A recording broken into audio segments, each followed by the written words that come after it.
Hello, I'm FXToyCat, and have you ever seen a build on social media and been sad that you just couldn't replicate it? Well, you shouldn't be. These are usually made by professional builders. I follow an account on Instagram that has 7,000 Patreons, and in the same way that I wouldn't look at a professional bodybuilder and think that's how I can exactly look if I follow what they're doing, you shouldn't look at a professional builder as anything more than inspiration. And indeed, at looking across what I've been playing recently, over most of the last 10 years, I've been building things big and small and indeed ugly and beautiful, but what's true is that recently I've started switching into worlds that are much less focused on building. Most of what I've enjoyed in Minecraft recently has been very non-build related, whether that's Sky Glue, whether that's the super flat survival in hardcore, or whether that's Void Flat. Ultimately, I've been really enthralled by the survival aspect of Minecraft recently and really trying to avoid the building, and so why is that? It's something I put a lot of thought into, and I figured it's something that I would share with all of you in case it's something that you found interesting, and I think it is something that might help you, because I remember back in the day when building was the fun part of a good trip. You went mining and it was amazing to come back with all this cobblestone because you could place it down in any way you liked, and it felt like really this was the good part of the survival experience.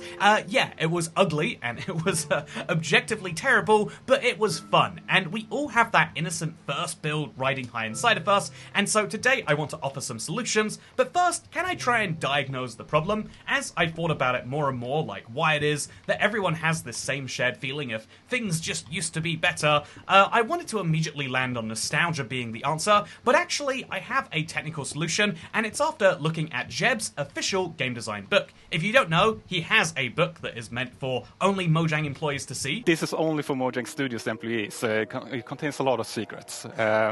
But it was helpful when the team grew to kind of explain my thoughts and ideas about Minecraft. And for vanilla particular, there are some guiding principles. But what's interesting is you can actually see right here that it's been leaked onto the Internet Archive because of the fact that in Sweden, if you publish a book, you need to share it with libraries, and therefore someone took the copy out of the library and has put it online. This allows us to see what Jeb thinks are the most fundamental, important principles of Minecraft, and right in the earliest section of not describing Minecraft, but talking about the game design, he says that the very first rule is one block at a time. This is one of the things that he thinks is so critical it's worth going in the book, and it's so extra critical that it actually goes first, and this is something that he lists in this detail here. But to simplify down, I would say that he says that the constraint of one block at a time is something that he thinks is very, very valuable. So why is this so important? It's because there is a maximum scale that is fun to work at in Minecraft, and as a result, you need to just be aware that if you're working on a mega project, it's a subversion of this rule. You need to be aware that when you get a super enchanted efficiency 5 pickaxe, it is you getting as close as you can to breaking this rule, and it's the reason why, if you think about early days mining, going on a trip for cobblestone would be crazy, because literally something like 2.5% of the cobblestone you mined have to be used to make another stone pickaxe. That is just the fundamental truth of having a pickaxe that can break 129 blocks, and then having to use 3 of those to make another pickaxe, whereas when you get an enchanted netherite or diamond pickaxe with mending on, you only have to repair it 1/60th as often, and you don't need to use cobblestone because you can simply use, that's right, you don't have to use cobblestone, you can just use experience, or if you really want, you can use diamond pickaxes you get from villagers. But in either case, it's just not the same, is it? And this is something that is crucial to know. Things change as you get further in Minecraft, the game fundamentally changes around you, and unless you realize that that's happening, you might start to lose interest. In fact, many people do, and that's why the 2-week Minecraft phase exists. But yeah, I have, I think, 3 simple tips that I would say to help you get over that and to work on what you might call a long-term survival world, what you might call a forever world, or what you might just call enjoying building again. So, simply put, the first rule that I'm going to talk about, the first tip I could give, if I can share from my experience here, it's going to be as simple as build small. And I know that while I've got a ridiculous 30,000 end blocks in my ocean project in the distance, that sounds like a silly thing, but the truth is, placing those 30,000 blocks and the weird semicircle they've made doesn't actually bring me any joy, but you know what does? Well, I think an easy example would be my stables just over here. It's something really simple. It's a build I made after looking at the basic idea of like slopes and gradients. I didn't look online and copy something one for one. I instead just said, oh yeah, I think it would be cool if I used some oak and some resources, and so that's exactly what I did over there. The same is true for my my horse tester. It's very, very basic. It's very, very janky, but I like it a lot. And indeed, a lot of the things that I choose to build in my world basically follow this same principle of if you keep it small, one, it will matter a lot more because it will be a lot more niche, and two, as well as being a lot more impactful that way, it'll also be easier to build. This means that when you do make a dud, let's say I were to make that End Ocean project and then use literally 1/10 the end stone, I'd realize I didn't care about it too much, and then I could move on. If you're curious, by the way, I built it as a circle because my plan was to make it look like you were in the end while you were in the overworld. It was a fun idea, but I never had the render distance low enough to make it work in any reasonable amount of time, and so it's a good example of a project that falls to scope creep, and then I start to think to myself like, but I should be able to do this, right? And then I just don't end up doing it. Things go horribly, and then we end up with that. Whereas the horse stable, I built with 7 stables in there, and I thought to myself, yeah, I only really need donkeys, mules, and horses, but maybe stuff will come in the future, and that's why it's wonderful to have a happy ghast storage space pre-built. This is the wonderful thing about working on small-scale projects. Pick something small, pick something that actually has some meaning to your world, and work on it, and that meaning is something that you'll see every single day. Even if it's not like this little bridge over here, it's still something that will add just as much to your world as something that takes 10 times as long. So work on small projects that create meaning, or in other words, I guess, work on more projects, not larger projects. That is one of the simplest forms of enjoyment. It does sometimes require you to think creatively about what you're going to make, but the truth is, this is actually one of the fun parts of the game. It can be, people's brains will allow you to skip all sorts of essential steps, but that doesn't mean that you actually should. So the second thing is, I would like to really double down on my point about professionals, and I would like to say, yeah, isn't that rich coming from you, Toycat? You are a professional at Minecraft, technically. I mean, I make YouTube videos, I get paid for them. Being paid for what you do makes you a professional. Yes, technically true. This is an important thing to note. And I would say, though, that because I'm a professional, you should think seriously about what my incentive structure is. That is to say, am I incentivized right now to get you back into Minecraft, to get you building things? Am I saying this because I actually have some building add-on I'd like to sell? Not in my case. I think I think that if we look at the accounts that have big builds, the biggest ones for builds will have this structure where it's like, oh yeah, you can build this thing just by looking at it. I'll make a simple tutorial, but if you want to download the build, well, that's going to be a paid feature on the Patreon. And obviously, that's kind of fun by itself. But okay, so that means their incentive structure is to have the builds that the most number of people will click and follow and subscribe for, obviously. But also, it's to have the largest number of builds that people go, yeah, I can't build this. I'll just pay the $3 a month so I can download it.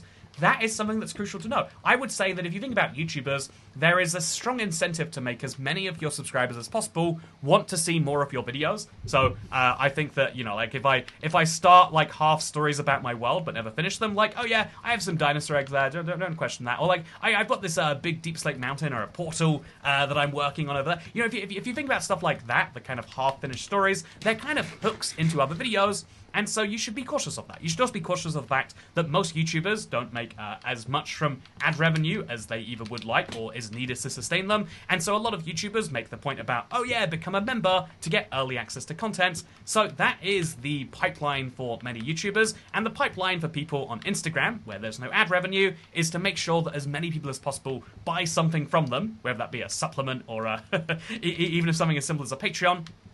As many people as possible should be buying something from them, or indeed, maybe should be becoming a member of their Patreon. So keep that in mind, that the incentive system will dictate the stuff that you are seeing, and, that is why I would say more than ever, we see our algorithms filled with, fear and hate, and that's why, I mentioned bodybuilding as an example, but that's why, oh yeah, people whose jobs it is to look very attractive will look very attractive, more so than a regular person would ever worry about doing.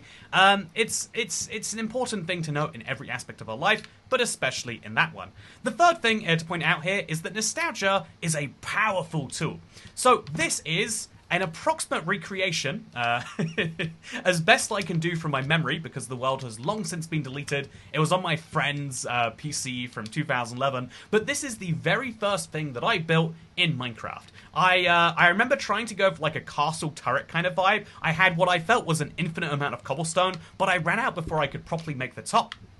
And I built this in the world, and I think there's some cool nostalgia in building it as close to one-to-one as I could back then. However, I think that because the goal of this is to look like old Minecraft, it actually might be better, even though this is technically inaccurate nostalgia, to just put some random oak blocks surrounded by that cobblestone. There's something about this oak on cobblestone aesthetic that is just very, very, very, again, weirdly nostalgic in a way that doesn't make any sense.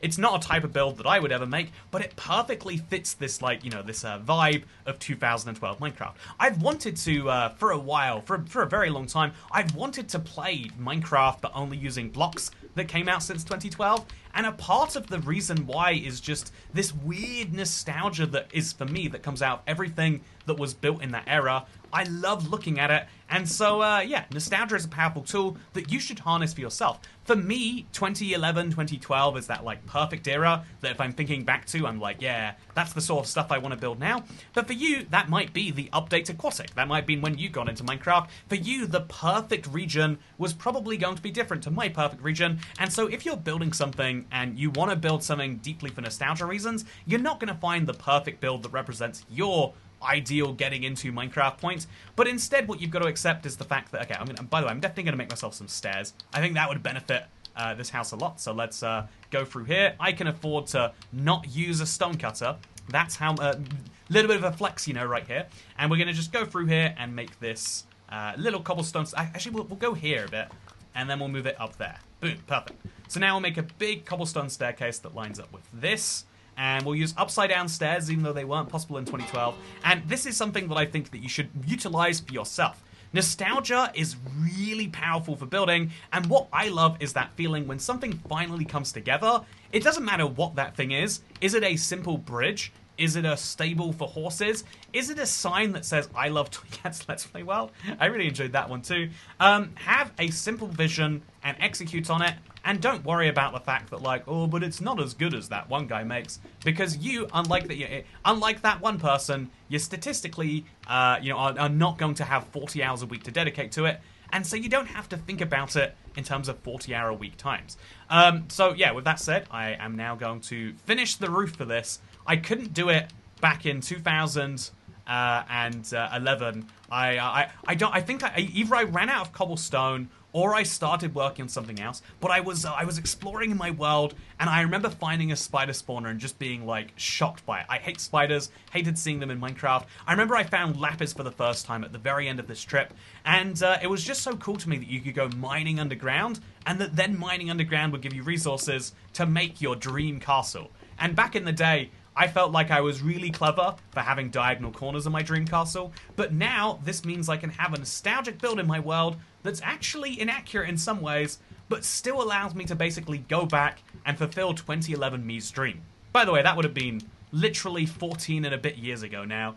Also, by the way, I think as much as I feel like that cobblestone is probably how I would have done it before, I think it's just a bit too ugly to keep. So we'll just remove all of these, and then we're going to have to connect this down to there somewhere. What about a big stone pillar in the middle here? Yeah, I think that's a good idea. We're going to make this middle section make sense for some reason, and we're just going to have some big cobblestone pillars that connect the top and the bottom and tie it all in together.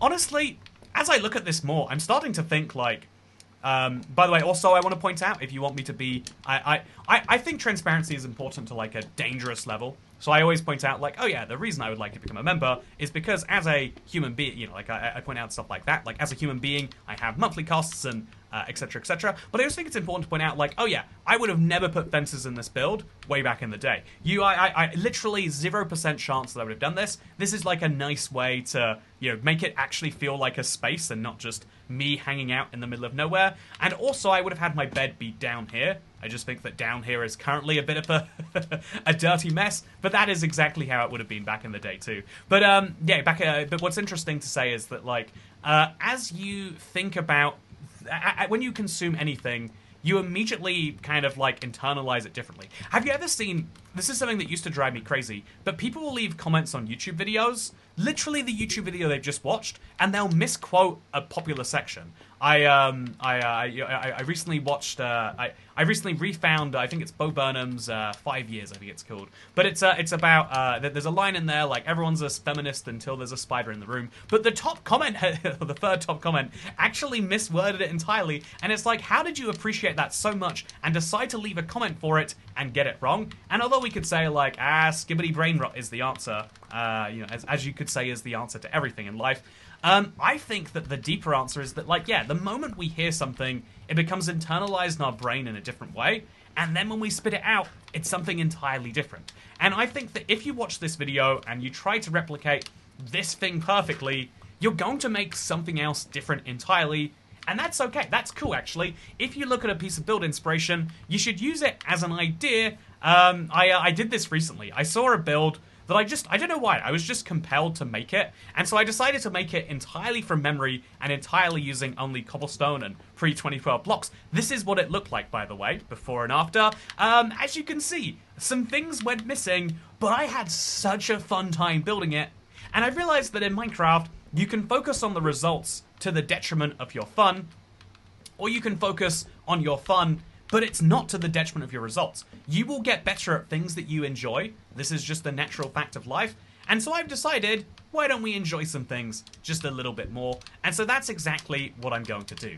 This is my very earliest Minecraft build that I can even physically remember, a stone castle that has been remixed a little bit to make it work for the modern day, and even better, rather than just building it for the sake of nostalgia, I built it to be a little guardhouse on the tower here. This means that I can see at the edge of my world, I have a big border wall that represents the 360 world versus the rest, and I can see from here to the rest of it. It's a silly guard tower I would otherwise probably never use, but now I can tie it into something in the future, or I can choose not to. But it's okay to have builds in Minecraft that are for small little silly purposes, because everything you're doing at some point is in a video game. It's all for small dumb silly purposes relative to surviving and thriving and not being eaten by a bear. And so it doesn't matter if your silly tower doesn't help you not get eaten by a bear. It doesn't matter if your silly flower doesn't actually help you pollinate any bees, as long as you enjoy flying through it. That's why it exists. And it doesn't matter if your deep sleep mountain is at one, slightly ugly, and two, makes you question why it is possibly there. What is it doing above here at Y64? If you enjoy the idea of something, if you enjoy the execution of something, and if you feel it adds to your world, that's all you need to care about. Everything else is just the kind of fluff. And so I would say the ultimate final tip, if I could give one, even though it's meant to be free, because free's a catchier number than 4, is that ultimately all you need to know in Minecraft is, and for anything, is to know yourself and know what you like. If it's variety, go for it. If it's nostalgia, play using only 2012 blocks like I've wanted to do forever. Or indeed, if you just want to, you could go back to alpha, beta, or console Minecraft. But if you do enjoy building big, extensive, and expensive things, then you can do that too. Just know that it's not going to happen in a day, it's not going to happen overnight. And actually, that's okay. Speaking of okay, I think we should probably patch this in now. With that said, patching up a creeper hole is a fulfilling feeling too. And you know what else is fulfilling? Subscribing to the IBX Toycat channel, perhaps with notifications turned on. But I would say that, wouldn't I? Thank you for watching, and goodbye.